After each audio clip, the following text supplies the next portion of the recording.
All right, welcome to another DFW Running Talk. I'm Chris Detzel, and today's special guest is Julie Rembold. Julie, how are you? Doing wonderful. Thank you. How are you? Good. This is your second time back, and so we didn't get to hear your entire journey. We just heard very small bits of it. Yep. So I'm really excited to finally hear your journey. It's been a while. Absolutely.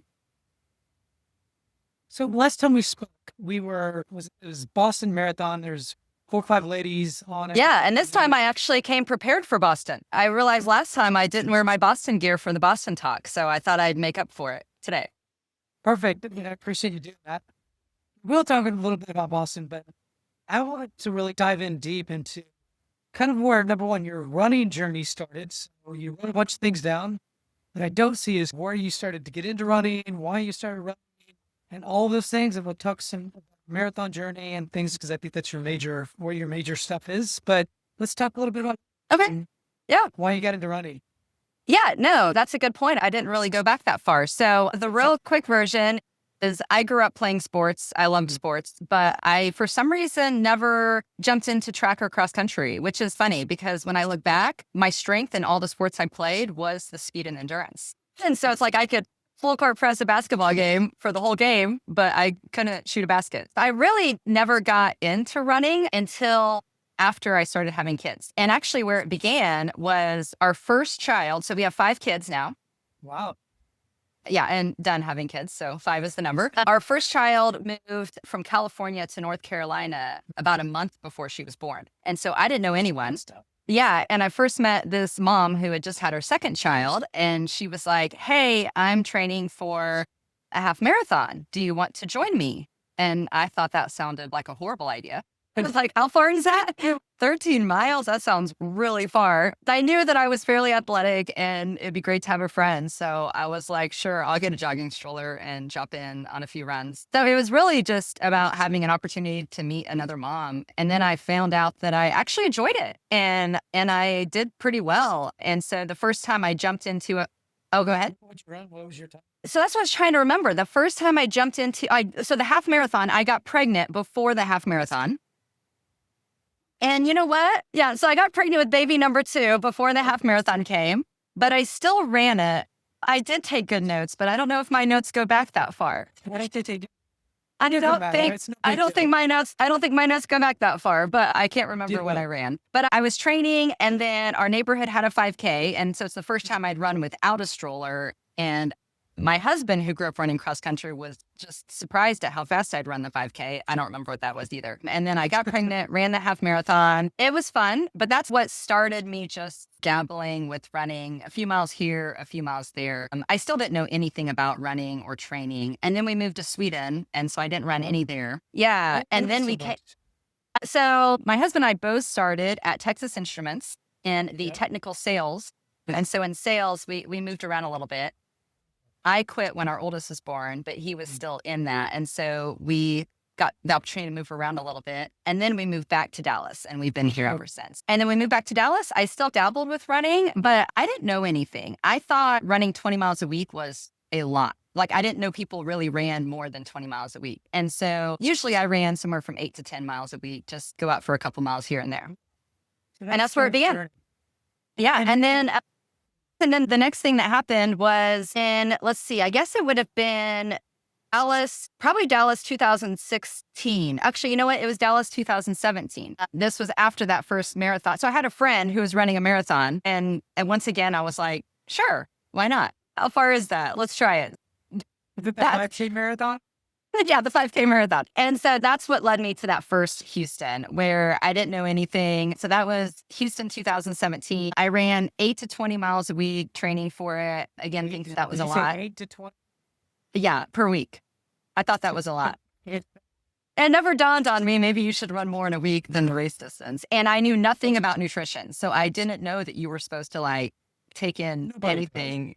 Oh, I just was like, okay. Like, people do this all the time. It must be something I can do. But I didn't realize there was this knowledge base of information that I should gather before I did it. So in 2017, you're at Houston. And we'll get into that. How many kids did you have then? Just 2? All 5 kids. No, all 5.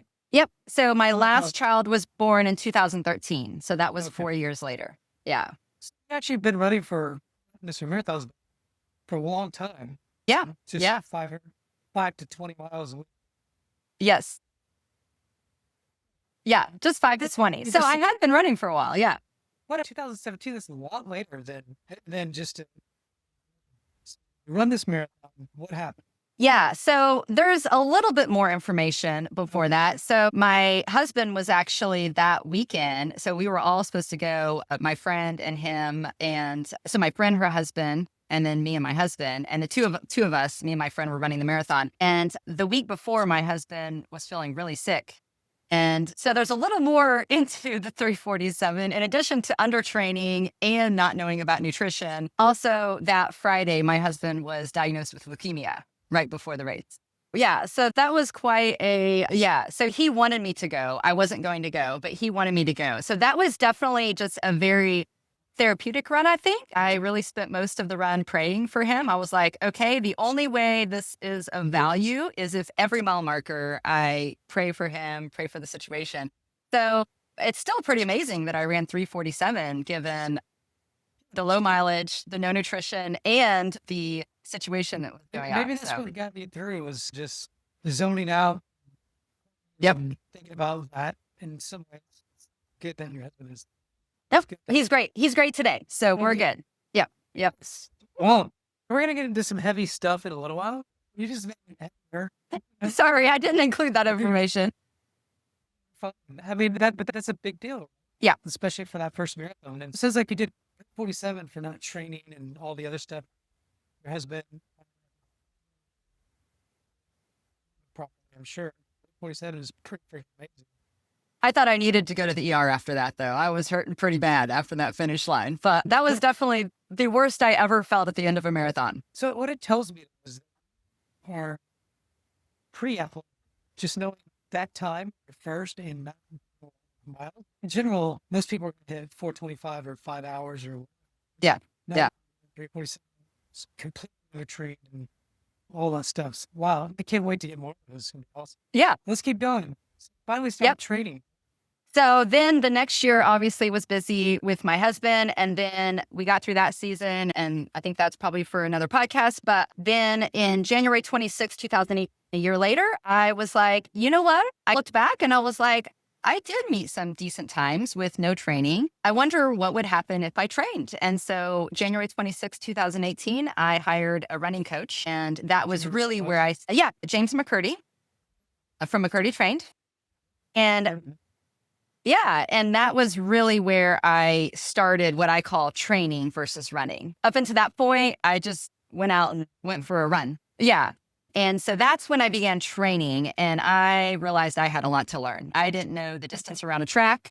I literally didn't know the distance around a track. I was like, I didn't know what a fartlek was. I didn't know anything. And it became very quickly clear, like I was Googling everything he sent to me. But I learned really fast. Yeah, I'm a very curious person. I love to learn. And so I just soaked it all up. It was a lot of fun. How long did you train for to get to this next one? When was? Yeah. So when I hired him, I'd already planned to run with my friend, the same friend from Houston. We said, you know what, let's do this again. And so I'd already signed up for the Oklahoma City Marathon that April. Okay.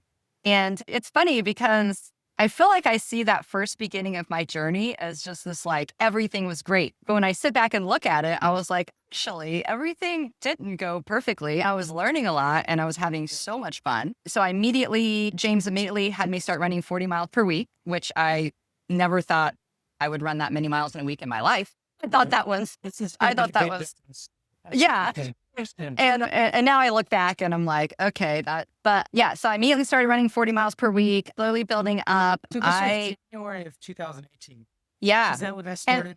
Yeah. And when I started, goal is I was like, it would be really fun if I could run a 5K at a sub 7-minute pace, like 6:59 per mile for 3 miles. To me, that was like a huge goal at the time. So to see how far I went in such a quick time, everything was just exciting. So even with the hiccups along the way, it was still so exciting because I was progressing so fast. That still made it really fun. So I was doing really good for, I guess that's 3 months from January to April. And then we took the kids to Disney World about 2 weeks before the race. And on the way there, I noticed a lump in my leg and I was like, is that a blood clot? And so that became concerning.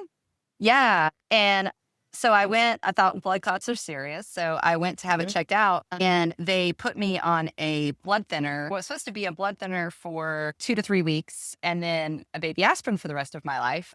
And I took the blood thinner for 3 days and I was running big workouts. The goal was sub 3 hour already in just 3 months of training. Yeah, I was running really good workouts, but I went from feeling really good to in 3 days feeling really bad. So after 3 days, I went off of that and I did some natural ways to remedy the blood clot and it went away. It was great, but I didn't fully recover from those 3 days of the blood thinner in time for Oklahoma City. Instead of sub 3 hour, I ran 3:14, but in hindsight, I think that was really good. Yeah, that's in perspective. Given the situation. Yeah. That situation, but also just in that you've only really truly trained for grades. Yeah. Yep. And you went from 347 to 40. Yep. Blood clot and stuff like that. And serious. Yeah. Kind of through. But for listeners, that's pretty miraculous. Yes. I was very happy with that. I was very happy with that. And so, yeah. And then going into the summer, I came out in Oklahoma City and still just didn't feel the same as I did. I was like 2 months into training. I felt amazing. And I just still didn't feel, I know it's hot and humid and I just chalked it up to being hot and humid. And so I assumed that was it. And then at the time, James was going through bringing on Dr. H.A. Gregg in Flagstaff and promoting getting blood work for all of his athletes. And so I just did that, because that's what was recommended to everyone. And the results came back in June of that summer where I had very low serum iron, very low saturation percentage, and very low ferritin, which I think was probably due to the blood thinner. And so that really connected a lot of dots and made a lot of sense to me. And so they put me on an iron supplement in 6 weeks. That came up a lot. And so the interesting thing is for 3 weeks, I felt better and better. And then for the next 3 weeks, I felt worse and worse to the point where after 6 weeks, I felt as bad as I did when I started. And so I was thinking, wow, maybe it's not working. Like, what's going on? And then I got the results back and my serum iron had jumped from 21 to 320, not taking a lot. And saturation percent went from 6% to 84%. And then my ferritin went from 9 to 109 in 6 weeks. No. And so I was like, this is bad. I was like, this is bad because I felt just as bad. But the doctor and my coach assured me, no big deal. It's fine. This is actually great. We'll just ease off a little bit. So I was like, okay. So that's what we did. And I still felt intuition that something wasn't quite right, but I didn't know enough. And so I just trusted those that knew more than me. And so I just went on with training and I was still getting faster. So I thought, everything must be fine. So then in October of 2018, which I guess would be 6 months after Oklahoma City, I ran the Chicago Marathon and ran 3:01:42. So that was. How do you feel doing that? Yeah, I think I remember feeling like I could do more. I don't remember feeling bad, but I don't remember feeling, man, that was amazing. I felt like I can do more. And the goal was sub 3 hour and I was right there. So I was right within the goal. So something I want to talk about just quickly is, yeah, you have 5 kids. You've been gone through some of this stuff. You have to do all this training and tell me a little bit about, and I think people want to hear this because to me, there's got to be a support system around you for you to be able to do that and vice versa. I'm sure you're doing the supporting too or something. So that just tell me about that. Yeah. So yeah, it's busy. And I think what we'll get into later is what I'm finding now is actually busier than it was back then, which is interesting because back then my kids were a little bit younger, which presents its own difficulties and challenges. They can't be left home alone. So there's definitely some navigating around that. But also they're not teenagers yet. So they're not deeply invested into their own activities. And so it's interesting because yes, there's aspects that get easier, but I think there's aspects that get a lot more challenging because now they're passionate about what they're gifted in as well. So the time, I find that weekends, it's hard to find a weekend that's available between theater recitals and state track meets and all the things. I think that if it's good for our kids to see us do something that we care about and that we're passionate about. And so as a family, my husband's big into cycling. We're actually leaving this week to head to a big race that he's doing in Utah. He's racing from Utah to Wyoming. Yeah, I think 200 and some miles. And so we all take turns prioritizing each other and making it fit as best we can. I love that. And one thing I love that you said is that we have to be the influence for our kids. You show you're passionate, I believe. And so what I'm going to say is, if you show you're passionate for you, it's right, your husband is cycling, then they get into some stuff. It's what they do for long-term goals. But it shows that they're passionate, whatever it is, like track or cross country, I don't know, whatever it is that they're into. But I think that is huge. And not every kid is different, right? So it just depends. At least you're being that good influence to me. Yeah, My hope I is appreciate that. Like for my son, I'm passionate about running. I was passionate about running. And so he sees us and he's very passionate now. I love that. Yep. He's doing drums and the point is, I think there's something, like you said, I'm very happy that you actually said that. That's pretty cool. Thank you. You run the Chicago, did we talk about that? Yeah. And then it was really from, 301, but it was really from Chicago to Boston where I think things really took off. Yeah. So coming off of Chicago, I felt like it was good. It was a good marathon. I think going into all this at 301 would have been like my lifetime dream. I would have been like, to run even that close to 3 hours would have been a dream. Let's back up. You say lifetime dream. You've really been since marathon. That's true. 2017. Good point. And it's still only 2018. That's a good point. It would have been a lifetime dream having started at 37. Yeah. It's amazing when you just put realistic. You literally had 5 kids during this whole you really didn't start your marathon journey until after your 5 kids. No, I was, 2018. Yeah, I was 37 and a half years old when I really started training. Yeah. Yeah. So although, starting this whole thing, I would have dreamed of running a 3 hour and 1 minute marathon. I think that given like the workouts and the journey of the 10 months that got me there, it was 10 months at that point. I felt a little, at that point, I knew I could do more. Do more. And so I love that. That's awesome. That's what drives you. Yeah. I could do that. Yeah. Yeah. So that's how I came off of Chicago. And then it was really Chicago to Boston where things really took off. Although once I got to Boston in April 2019, I still only was running 60 to 65 miles a week. I wasn't running big mileage yet. And I think my longest run was like 18 to 19 miles leading into that race. But the paces were picking up. I remember early January, February, something clicked and I just was able to run some really strong workouts, strong paces. I ran the really hilly half marathon in Austin that February and took 10th in that race.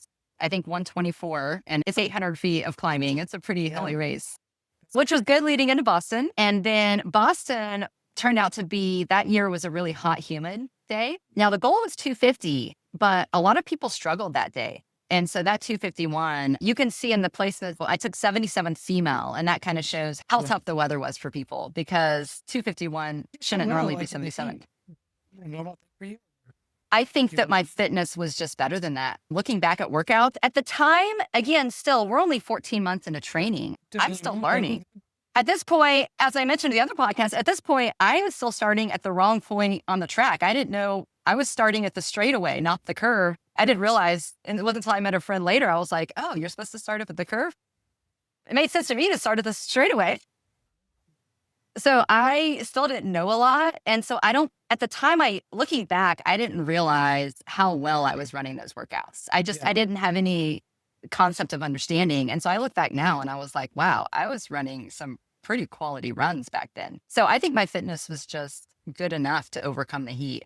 The other thing I think I did really well in that race is twice I came to a complete stop to get water. And I think my intuition was just really good. And I remember running and it was really humid. It was that Boston, I don't know if people remembered if they went, but it was lightning storms all night and all morning. And so we were standing in Athletes Village, just trying to stay dry as much as possible, tons of lightning storms. And then right before the race went off, the storms cleared and the sun came.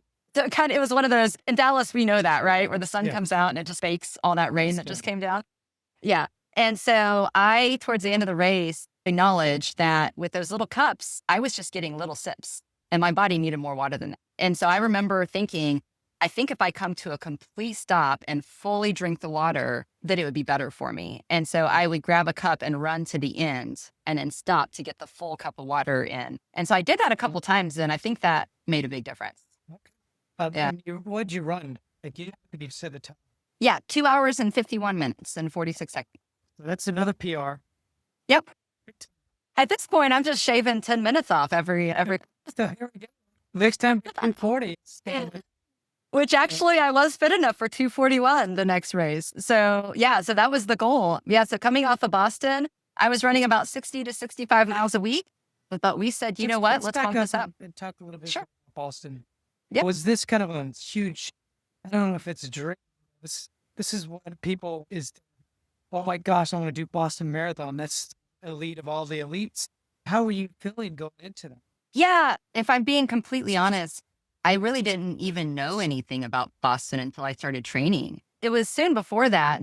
I didn't even know until soon before that you even had to qualify to get into Boston or what month Boston was even in. I'd love to say that I was a fan of the sport my whole life, but I am now. I love the sport. Of course. I just really wasn't. I didn't know anything about Boston. And so, yes, when I was there, it was incredible. Still, I think 2019 Boston is one of my lifetime favorite moments. But going into it, I didn't have this, I've always wanted to be here, if that makes sense. No, it doesn't. That makes sense. I was just curious how just like, yeah. Performance, I think, was a big factor. Yeah. I cared about 30 at the time. Yeah. So Boston, I would have been almost 39. So it's not like you're like an older man, but it's like you're in your 20s or so. Yeah. In your early 30s. Yeah.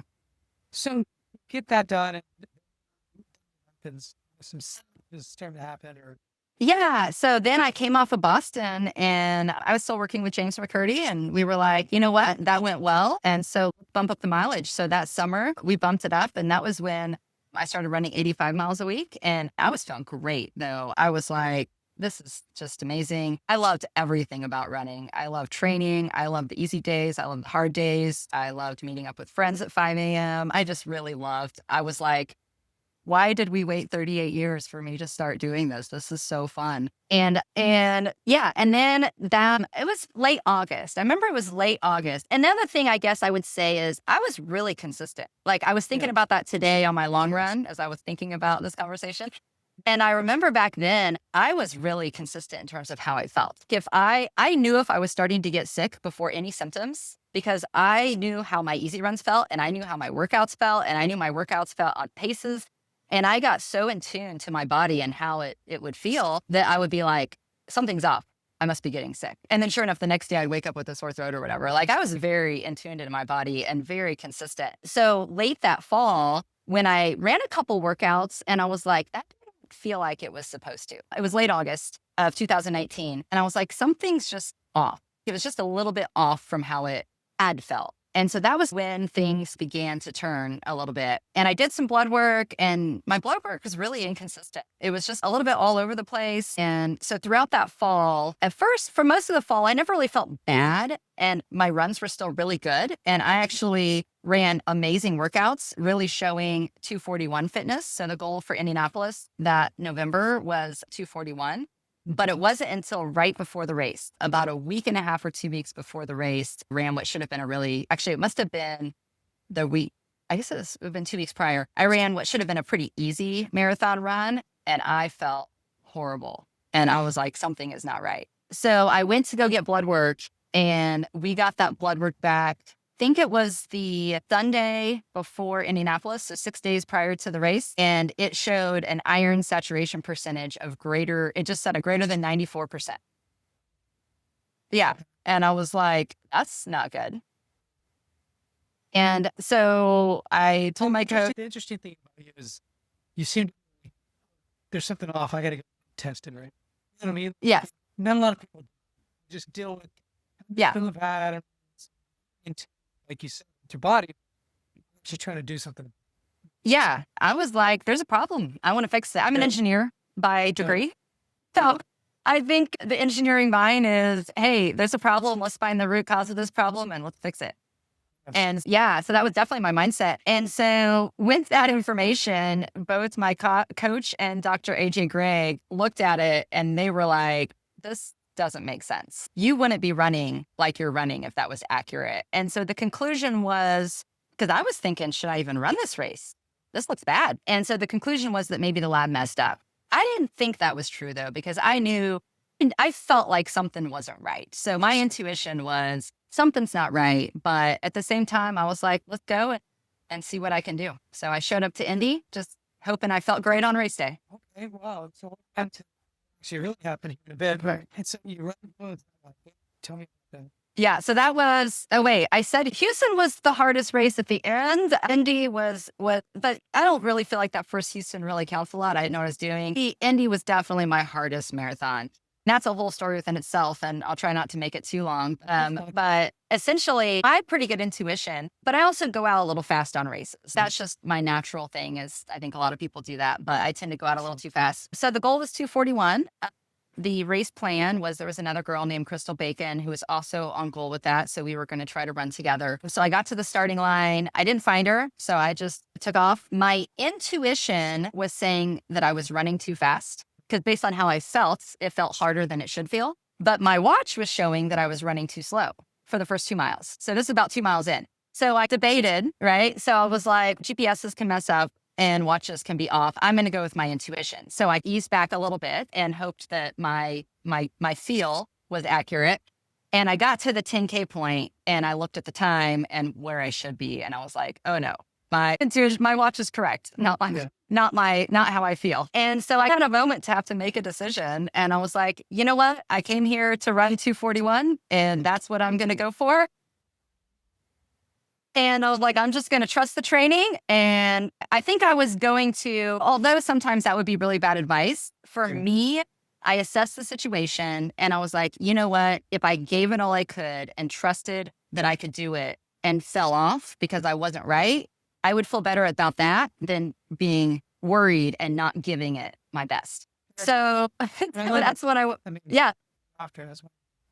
Yep. I, at 10K, was like, all right, I got to find this 2:41 group. So I took off. So I'm running and I'm picking up the paces, trying to catch this 2:41 group after the 10K mark. And I think about 9 to 10 miles in, I caught up with a big group. And so I was like, all right, maybe this is my group. So I pull up alongside them and I'm running for about a half a mile. And I'm still looking for this Crystal Bacon that I'm supposed to be running, but I didn't see her. So I was like, okay, maybe this is the wrong group. Maybe she's not in it. So I casually asked, hey, is this the 2:41 pace group? And they were like, no, we're 2:45. And I was like, oh, okay. I was like, the old leader, peace out. So I was like, all right, good luck. And I took off again. That may not have been the best idea, but I took off again. And actually it was right at the half marathon point, the halfway point, I did catch the 2:41 group. So I was like, all right, I'm there. I haven't heard of a 2:41. Okay. But so this was, yeah, it is interesting, but there was a group of people all going for 2:41 that day. Yeah. And I think usually there's not, but there was this time. 2:45, 2:50. Yeah. 2:41. Yeah, there was a group of people that were going for 2:41 that day, which is, I agree. I was thinking about that in hindsight. I guess I didn't question it. That's what I was told to do. So I did it. And yeah, so I caught up with them and there was Crystal and a couple others that I knew that were supposed to be in that group. And I'm like, all right, I'm here. So for about 3 miles, I ran with that group. And then since obviously at the beginning of the race, already paces felt harder. And then I had to pick it up to catch up with them. By the time I hit 16 miles, it was starting to hit me. And I was like, all right, this just isn't my day. And so I started to fall off a little bit. I still hung in there, gave it the best I could, but about 23 miles, that was when it really hit hard. So I actually half walked, half ran the last 3 miles of that race. And the only reason I remember going down that final stretch and everybody walking and everybody's such an awesome cheer on the sidelines there. And everyone's, you got this, keep going. And I'm like, man, I wish I could. And so I did make it to the finish line. Thinking about bananas the whole way. I knew once I crossed that finish line, there was going to be some bananas. And actually, That's all I needed. And the reason is because I guess I didn't add that. The weather was tough that day also. It was sub-freezing and 20-mile-an-hour winds. So that aided to the challenge. And so I remember it being really cold. I had bottle service in that race. And I remember the last one was like so freezing and I was struggling. I couldn't get so then I switched to a gel. I couldn't get the gel open because my hands were too cold. Yeah. So I got across the finish line, but I still set a PR. And it sounds like you actually could have hit that goal about the 241 was one kind of stuff. Potentially at least faster, but still 250 is amazing. I know it's only 1 minute goal or PR. Not even, let's say 250. 250. Yeah, 1 minute. And Yep, a minute exactly. Yeah. it's pretty good. Yeah. Given that I walked half of the last 3 miles and still ran 250, Were you happy with it? I was happy with the time. I was happy with the way I ran the race. I also was like, clearly there is a problem. Yeah. And there was a problem and my blood work highlighted that and I need to find a solution. And so I came off of that going, yeah. I just think because you're so into, we'll learn more about that in a minute. To me, like, you ran a 250. Right. Much of a How problem. bad off could you be? But I understand that things off. So let's talk about finish this marathon and what was next after that? What happened? Yeah. So I finished the marathon. Next up was actually my coach at the time was debating, should I run Houston Marathon and still go for the 245? This was the Olympic trials year. And so that was why there was a lot of big groups in Indy going for 245, 241 in that range. That's the reason there was a lot of big groups there. For a minute, we debated, should I run the Houston Marathon and just go for 245? I knew something wasn't right with me. I was like, there is something that's not right. And until I run another marathon, I need to solve that. And so the plan was to run the Houston half. But coming off of Indy, I started having more symptoms come up. And I think the first two things I remember coming up was one, I remember texting my coach and saying, if someone could morph into a dragon, I think this is what it would feel like right before it happened. Because I felt like my chest was just on fire. Like I could just breathe flames. Like I just remember feeling like my chest was just on fire. And then the other thing that happened that December, January was really symptoms of, I didn't really know what it was. Again, I'm still learning. I'm still new to the sport. So at the time, I didn't have a label for it. And I think it benefited me that I didn't have labels for these things. But what now looking back, I think was symptoms of runner's dystonia. And the way I can describe it is I would start running effort and about 2 to 3 miles in of running effort every time, it felt like my right leg completely disconnected from my body. And you know how like you're out running and your muscles contract and uncontract and you're not mentally controlling it. Like you don't have to, you're just running and your body does it all for you. That stopped happening with my right leg. I would get 2 to 3 miles into efforts and it would like contract when it was supposed to uncontract and it would uncontract when it was supposed to contract. Yeah. And it just felt like it had like completely disconnected from my body. And I would have to like mentally try to like, okay, track. Like I have to like mentally try to like will my leg along with the rest of my body. And so when I went into the Houston Marathon, I was dealing with that, the half marathon, what would have been January of 2020. And so about 3 miles in, that started happening. And from mile 3 to mile probably about 10 or 11, I was trying to not fall. I was like willing my leg to keep moving and to not fall. And then about mile 11, I think it reconnected to my body. And so then I was able to run the last 2 miles really well. So I ran 121 in the half marathon, willing my leg for 8 miles of it to just having these horrible races.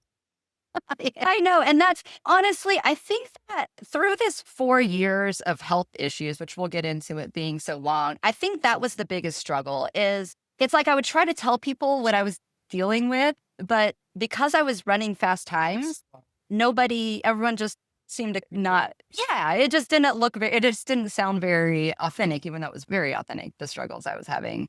I'm sure. Yeah. So that was that. Some of these races and even some of these issues, especially this happened. It must have been hard because something wrong. Yeah. It sounds like eventually I got to do a deep dive. Yeah. And I wasn't looking for I think the challenge when I started seeing lots of doctors about it, which came a little later, because as I guess as you could key in, this was January 2020. So we're about to go into COVID. And so everything was getting shut down. And so I came off of Houston very sick, picked up what I think was COVID at Houston. So that was a struggle, got through that. And coming off of that, again, there wasn't really a name for any of this stuff yet. So I was dealing with everything before there was any names.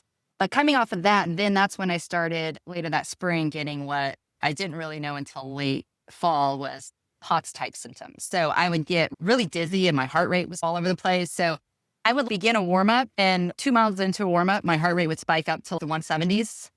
And I would get like really dizzy and feel like I was going to fall over. And I was thinking I should just shut it down and go home. And then I remember being like, I'll start the workout and see what happens. And then I'd start the workout and then I wasn't dizzy and my heart rate would be like 150 through the workout, which was lower than what it should be. So it was just like, there's like so many like inconsistencies with what was going on. In addition to all the other stuff didn't go away. It's just more strange pieces of the puzzle as I'm trying to solve these overlaying puzzles. So that kind of took us through 2020. And then also I had a lot of, I think That is.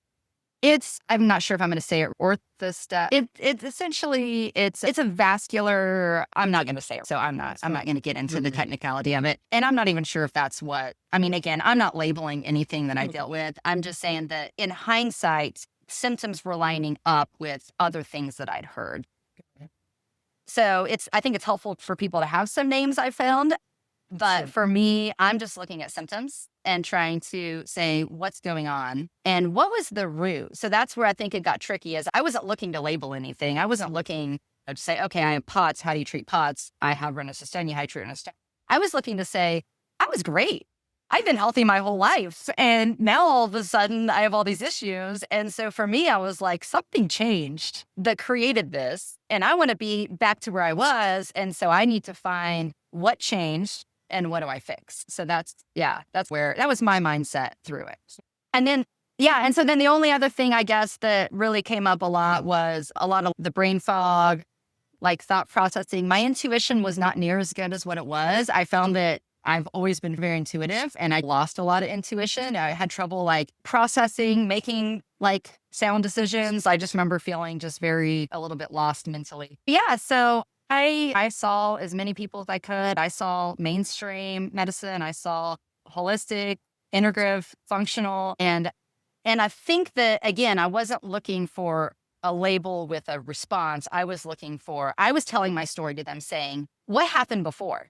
Because I need to know what happened before that led to this. If I want to I believed that I was going to be fully healed from all of this. And so I really didn't get any answers. I had people say things like they'd see my high serum iron and be like, maybe that's normal for you. It's like, doesn't make sense. I got a lot of, but also I was sharing, like, hey, also I'm a runner and here's my times. So I think also they'd hear my times and be like, okay, you're fine. And so I really wasn't getting a lot of answers. So that went on until 2021. The 2021, I would say, was my worst year. I just was really bad off in 2021. My heart was really stressed. I honestly wondered if I was going to go into cardiac issues because my heart at that point was just really, I could just feel it was under stress constantly. And so I started spending every spare second I had pulling up scientific literature. And I knew it was either in the way energy's made or because I also I remember at one point telling my coach in early 2021, I was like, if you could feel a lack of ATP production, I think that's what, because it's like I would go out and I could run a good workout if I really conserved a lot for it, but then it would I'd feel like garbage for 5 days. And I wasn't like overworking. Like at this point, I knew how to train. And so I was like, it's almost like my body couldn't recover from anything. And so I had no energy, like total fatigue. And so I was researching the scientific literature of how energy's made. I knew clearly there was issues with my blood based on the blood work. So how blood's made. And so I was really trying to dive deep into the weeds of what is the missing component? Like, what am I missing or what have I done wrong? And so then it was in January of 2022 that I started to get the answers. Yeah. And so what I started to understand is that, so copper and iron need to be in balance. So to not go too deep, because now we could spend an hour or two talking about this. But there's a few things that are really important. And one of them is copper and iron needs to be in balance. And iron carries our oxygen, but copper is what places the iron in. Copper is what is essential for creating energy, for creating the red blood cell, for slicing and dicing the oxygen. But really, iron is like the foot soldier that carries it around, but copper is the chef that like does all the work. And so back in 2018, when I was given iron, what I really needed was copper and retinol. And so retinol is another key player. And now what I've really learned is that, because I was like, why did I fall so fast doing what most people do? But we go back to seeing that I had 5 kids. So I put a lot of nutrients into growing those kids, nursing them for a whole year. And so I came into training already a little fragile in some of the most important components, which really was copper. I did. Yeah, all 5 of them, all for a year. Yeah. And so I came in already, which is why I got the blood clot, already a little fragile in copper, fragile in retinol, fragile in potassium and magnesium, important things that are needed to grow and support growing a baby and nursing them. And so back in 2018, what I really needed was not what I was given. And so that's what then compounded and led to, I was benefiting from the training, but meanwhile, my body was deteriorating further and creating really just imbalances. Everything needs to be imbalanced. And so a lot of times we see highs and lows and we go, oh, I have a high or a low. But what we need to look is the balance. When your body's balanced, then it can do what it needs to do. So it sounds a lot of it came from the breastfeeding that you did for a long time. And growing the babies. Yeah. Finding them getting needs is what it came down to. Then you were just always well. And then when I was given synthetic minerals, so that's what had me come in at a little bit of a deficit. But then when I was given synthetic minerals, so I was given iron, I was recommended to take iron. I was recommended to take synthetic vitamin D. I was recommended to take a lot of things because synthetic vitamin D depletes your retinol and your potassium. So I was recommended things that was further imbalancing the things I was already depleted in. So now the iron further depleted my copper, which was already low from growing babies. And then the synthetic vitamin D further depleted the retinol and the potassium, which was already low. So it was basically creating this, I had this little bit imbalance and then it like further imbalanced everything. And then when we're very imbalanced, that's when the real symptoms start to come in and play a factor. So would you take? Yeah. So 2022, I learned that and I was like, all right, I'm onto something. And I kept studying, I kept learning. And actually, I really dove into, I felt led to research alongside Morley Robbins in the root cause protocol. He's been researching this for 14 years. And so he had a lot of information and I learned so much. So I took his institute training and started to understand how blood's made, how energy's made, how bone's made. So the metabolism of all these different components that are really important. Through that, I was able to understand that these synthetic compounds made in a lab aren't necessarily what our body wants. And really what we want is the same things, but from nature. For example, synthetic vitamin D can deplete retinol and potassium, but we can take cod liver oil and that gives us a natural retinol and a natural vitamin D. And our body receives that so much better than it does these synthetic components. And so I switched all the way over to saying, you know what? I'm going to get all the nutrition I need from nature. Instead of getting protein from protein powder, which also depletes retinol, I'm going to get mine from raw milk because raw milk is very high in natural protein. Yeah. And so over that, I healed my body. So now, I think I'm better off than like when I originally began. I think my health and my physiology is stronger than before I even began training. So did you stop training for this for years?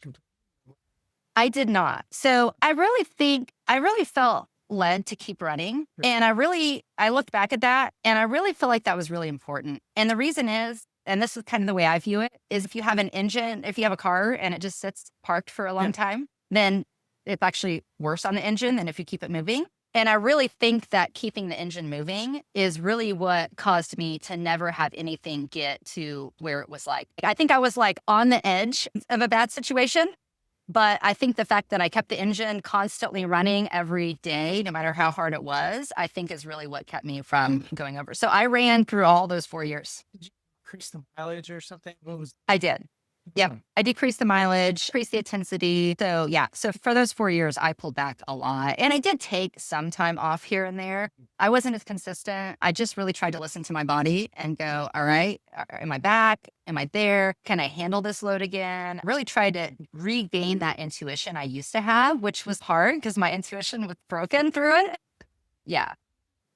Sometimes, besides all the health issues we had, sometimes taking a little time off that is helpful because it puts it in perspective. And plus, is the body really to continue to hum like you have? You're just obviously most people get injured at some point. Since it helped a little bit to say, okay, this is what it's like to just go jog 5 to 7 miles or just Yeah. enjoy. Yeah. Yeah. And I did keep doing workouts and stuff. And yeah, I think that, yes, there's definitely an element to that. And I think too, I knew that if I wanted my body to heal, then I needed to give it the space to do that. And I'd gotten to where I was and I learned what broke me. And it was like the running didn't break me. I was doing great with running. Sure. It was the mineral imbalances that broke me, but it definitely needed to be, it needed time to rebalance and time to get everything back to a healthy level again. Was Julie back? What's Yeah. going on now? Yeah. So I jumped in a few marathons. I didn't feel like I was completely back, but I knew that it was important to ease back in. So 4 years after my 250 in Indianapolis, I was like, and actually then I started working with Rory Linkletter. So Rory Linkletter is my coach now. I started with him in 2022. And yeah. And so about a year after that, we were like, all right, I still got some improvement I need to do, but let's jump into a marathon. I felt like it was safe to run a marathon again. Honestly, through those 4 years, I was signed up for multiple marathons that I canceled. So I was signed up for the Fall Boston in 2020. And I was like, it's not safe. It's not safe for me to run it. I just knew my health wasn't good. I was signed up for Chicago in 2022 and I canceled that also. So I was canceling marathons, just not feeling like it was right. But 2023, I was like, all right, I'm not back, but I feel like it's safe enough to run a marathon again. Sure. And so I jumped into Indianapolis and ran 3 hours and 51 seconds. That's back, 250 back, but I mean, it's Yeah. still the end about that. Yeah, I did. I felt really good about that. I was like, all right, this is a really good sign. I felt good at the end. The goal was sub 3 hour. The funny thing is the last mile, I could have run sub 3 hour, but the last couple of miles, I was just feeling so grateful that I could run a marathon healthy again. It's awesome. That I remember just taking in those last 2 miles. I was like, I could have dug deep and I could have hit that goal of sub 3 hour. But I was like, instead, I just want to enjoy this moment. So I really just enjoyed the moment. It was a very different last 2 miles than back in Indy 2019 when I was walking it in. So it's funny that I ran the same race 4 years later. So that was fantastic. And then, but I knew I wasn't fully back yet. So I kept training. Also, some things changed in my life. So the kids got older, as we talked about. And I also took on some other responsibilities through learning physiology. I started working with and helping others. And so that made me busier. So now actually I have a business and I work with health coaching with others. And so and I wanted to keep researching. Really, I'm so curious and it just really piqued my interest. And so I was spending a lot of time researching, a lot of time working with others. And then I actually taught chemistry at our kids' school for a year. Cool. And so I got busy during that time too. But I also think it was important to give my body more time to heal. Yeah. Don't get busy. None of us are, I think that for the most part, we're trail marathoners and runners do this just because. Yep. That's a hard part for us to think about. It's okay. You got 5 kids and now they're all in on that thing. Husband, yeah. Running, luckily you get to do that. But at the end of the day, you do pretty hard. Yeah. Yeah. And I just really believed,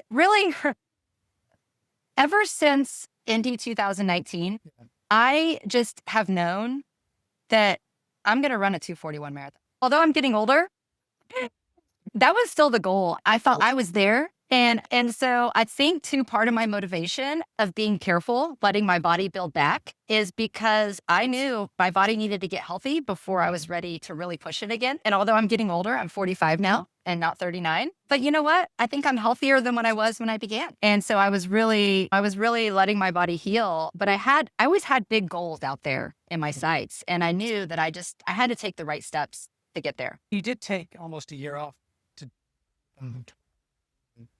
when Yeah. you walked? Just over a year. Oh, Yeah. A year and 3 months. Yeah.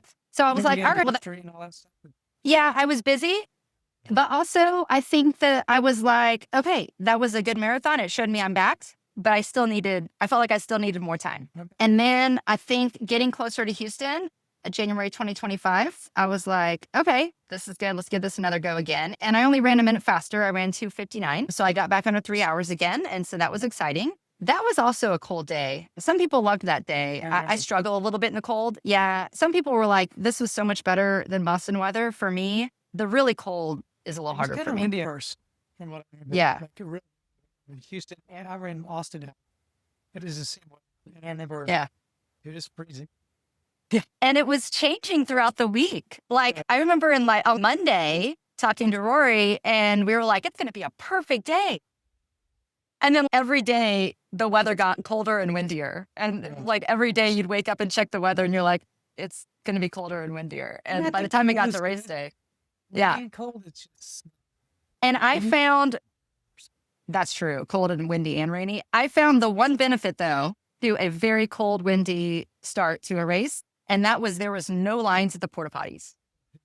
Zero. Man, it was amazing. I went down there to the start and everybody was walking in the opposite direction back to the building to go to the bathroom. And I was like, perfect. Exactly. I can get all the porta potties to myself.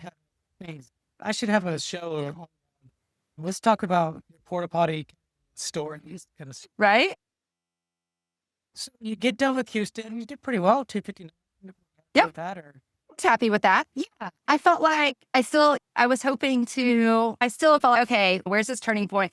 But I think too, here's another lesson that I learned. I feel like I've learned all the lessons now. So now I'm ready to go. So the other big lesson that I learned, now that I got my health back from January 2018 until the summer of, even through the health issues, really until the summer of 22, I was really good at doing strength. And so I was very consistent. I did strength twice a week. But then for some reason in 2022, I just was like, you know what? I got to let my body heal. So I backed up from running and I also backed off from strength training.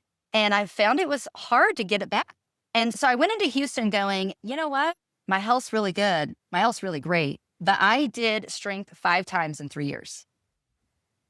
I thought, fuck it. And so fortunately, it didn't lead to injury issues, but I was much weaker physically. One is you talk about getting older, especially as like I'm 50 and 45 to 50 is a big jump.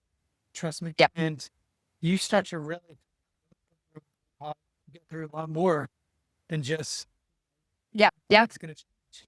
That's just more so than big. It's an opportunity for you.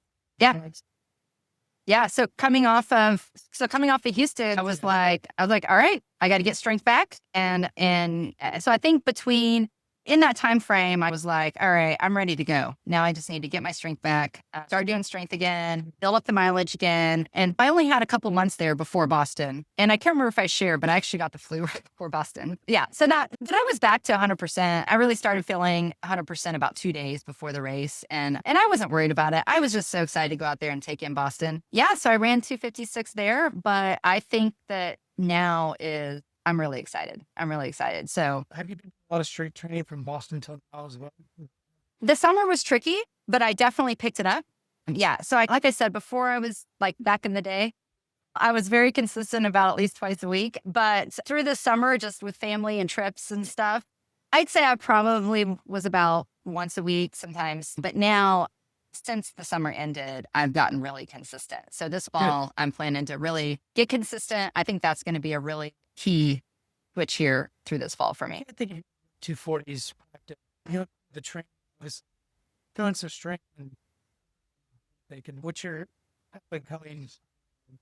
Yeah, I feel like this next race is my first race since the whole journey where I feel like I'm like really dialed in. I'm ready to commit again and have a big goal. So I'm running the Marathon Project December 2020 December 20th. Sorry, December 20th of this year, the Marathon Project. And I really want to go for 2:45 there. I think that's doable from a 2:56 to 2:45, but knowing you have to hit the 2:45 is there. I think so. I think if I can find the time to get the consistency back in training and get the consistency back in strength, I think that's going to be the key. But I really feel good about my chances if I can dial back in. Watch it. Where's that marathon at? It's in Phoenix. Yeah. So it's brought back from 2020. And really the reason I picked that is I mentioned earlier that now that I have so many teenagers, I have 4 teenagers. So we were always waiting for the day we would have 4 teenagers, and we have 4 teenagers. We're there. Yeah. We have a 19, 17, 15, and 13, and an 11-year-old. So yeah, one under the teenage years. So with all their schedules, it was hard. Like at first I was registered for CIM, but then CIM, there was stuff that I didn't want to miss with the kids. So I was looking around for that race where the weekend was available. And then the marathon project came open and I was like, hey, that weekend works. And it sounds like a fun race. The family can come and I'm nervous about the looped course, but I think the benefit of it, because I love the point to points, which is very different from a looped course. But the benefit of it is the family's going to come. And I can't remember how many times they said they can see you, but they can see you a lot. Yeah. So that's going to be really fun. It's just another, you'll see that. How many loops is it? I don't remember. I think it's 6. So it's not a lot. Maybe it's a lot. Well, I don't know. I need to go back and look at it again. Don't quote me on that. Cool. But when the family came to Cold Houston, I remember taking off and they're like looking for me and I'm looking for them.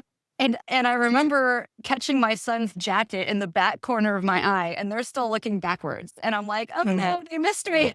Like they came all this way and they only have one more chance to catch me on the way back. And they did catch me at the finish. So in contrast, they'll get to see me hopefully a lot. Yeah. And that's really cool. All the kids and and all the things that no matter how the on term, I'm sure it's gonna be fun. Yeah, I feel like I mean I've been happy with every single finish. It's all part of the journey and it's all even Indy where I came in 9 minutes shy of my goal in 2019. Made for a great story. It's all kind of part of what gets me where I am today. So I don't have a single race that I'm upset about. We've had some great races. Better at certain points. Sometimes that's just what the day gives you. Yep. You just take the days have from a time standpoint, very good times. Yeah. Most of the time. Absolutely. Body was shut down at times. You still pretty well in this to see through what you got. Pretty impressed. I'm very impressed because thank you. Not a lot of people. It's walking. So good for you. Very good for you for what was wrong with your body, taking it into making the right choices and good things happen to yourself. Yep. You're the only advocate for your body. That's what I figured out. And I'm happy to say that all the symptoms are gone. I was even thinking when I was running, I was like, I can't remember the last time I had that where the leg disconnected, which is super strange. I can't remember the last time that happened. It was so far in the past. Yeah. So I'm happy to say that everything's great now. This has been awesome. Is there anything that I didn't ask you or talk about that you're like, we should talk about this? No, I feel like we really covered the whole journey. That was great. I was wondering if we were going to get through it, but we did. Yeah, I figured. Woo! Sometimes when I'm thinking through in my head, it can take a lot longer. Yeah. Very organized. You send it to me. Yeah. So that helps you to get all the things that you want to talk about. Julie, I guess the one other thing I would add in is I'm also really excited because I feel like the Dallas running community is growing. Oh, big time. Through the last podcast, I was able to meet some more people. And I feel like that's such a fun part of it is just meeting up and running. I coach my kids' cross country team also. And I tell them all the time, I'm like, one of the things that makes this so fun is, yes, we have our workout days, which are fun. But the other days, you're just meeting up with friends, chatting about the day on your easy run. That's right. So it's really fun to meet more people through what you've done, what you've built, and just starting to get to know other runners in the area and get to meet up and run with them. Very well said. I couldn't say it better. And I love the Dallas DFW running. It's growing like crazy. I just talked to this guy. He's I don't. Yay, another group to meet. Huge group, 200 people plus coming up Mondays and Tuesdays and on Saturdays and things like that. He's turned in a little over a year and a half. What he's accomplished. Wow. It's just to see him. But it's not just that. All these groups are growing. Pegasus and there's the Slaughter, elite type of group within Dallas. Yeah. And then just people getting into running is fun to watch. But yeah, it is fun and it's crazy. I get to hear stories like yours that are inspiring to me. Hopefully it's inspiring to others. It is. Obviously, the podcast numbers are going up. That's Part great. of it is people are listening. So Yeah. they're interested. Yeah. It's really fun to see the Dallas running community grow so much. That's really cool. Crazy. Well, Jen, it's been great. Thank you everyone for tuning in to another DFW Running Talk. I'm Chris Detzel. Please rate and review us and go to dfwrunningtalk.substack.com to join our newsletter that I send out mostly. But Julie, thanks again for coming on DFW Running Talk. We really appreciate it. Thank you. Have a great Thanks, day. everyone.